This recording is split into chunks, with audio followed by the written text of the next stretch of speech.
Video viral করতে চাই, viral হয় না কেন জানেন? আমার ভিডিও অনেকেই দেখে উপরে ধাক্কা মারে। তো সম্পূর্ণ ভিডিও দেখে না। সম্পূর্ণ ভিডিও না দেখে কমেন্ট করে। আর আপনার ভিডিও যত বেশি দেখবে মানুষ, যত বেশি কমেন্ট করবে, যত বেশি এঙ্গেজমেন্ট বাড়বে, যত বেশি শেয়ার করবে, আপনার ভিডিও তত বেশি কি হবে জানেন? ভাইরাল করে দেবে ফেসবুক মামা। এভাবে যদি আপনার প্রতিটি ভিডিও মানুষে দেখে সময় নিয়ে, তাহলে আপনার ভিডিও ভাইরাল হতে বাধ্য। ঠিক আছে, আজকে কিন্তু আমি মাথার তৈল বানাইলাম। আমার অনেক বেশি চুল ওঠে। আর রান্না করতেছি আমি উস্তা আছে, উস্তে দিয়ে তারপরে চিংড়ি মাছ ছোটগুলো ওগুলো দিয়ে ভাজি করতেছি। আর আলু বেগুন দিয়ে শুটকি রান্না করব। শুটকি খেতে কিন্তু আবার অনেক বেশি মজা লাগে। আপনারা কে কে শুটকি খেতে ভালোবাসেন? অবশ্যই কমেন্টে জানান। তো ২ চুলায় আমি ২ টা পদ আরকি রান্না করতেছি।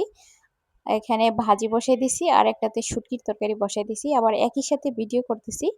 আর এর আগে আমি রান্না করে নিয়েছি মাথার তেল রান্না করেছি বলতে বানিয়েছি আর অল্প অল্প একটু বাটাবাটি দিয়ে আমি শুটকিটা একটু কষিয়ে দিলাম। একটু ঝাল করে শুটকি রান্না করলে কিন্তু বেশি মজা হয়।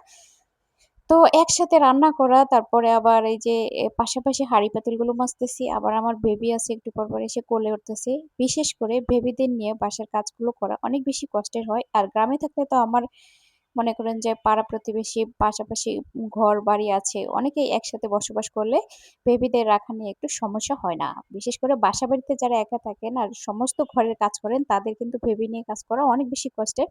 তো তেলগুলো আমার ঠান্ডা হয়ে গেছে এভাবে আমি বোতলজাত করে রাখলাম।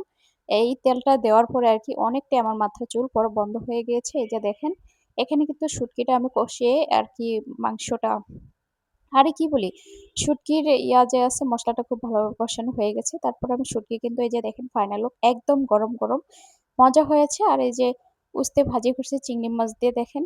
তো রান্না কিন্তু শেষ। তো বিকেল বেলা আমার মেয়ে বায়না করছে, ও নাকি ফ্রেঞ্চ ফ্রাই খাবে। এই যে এগুলো বানাই দিছি।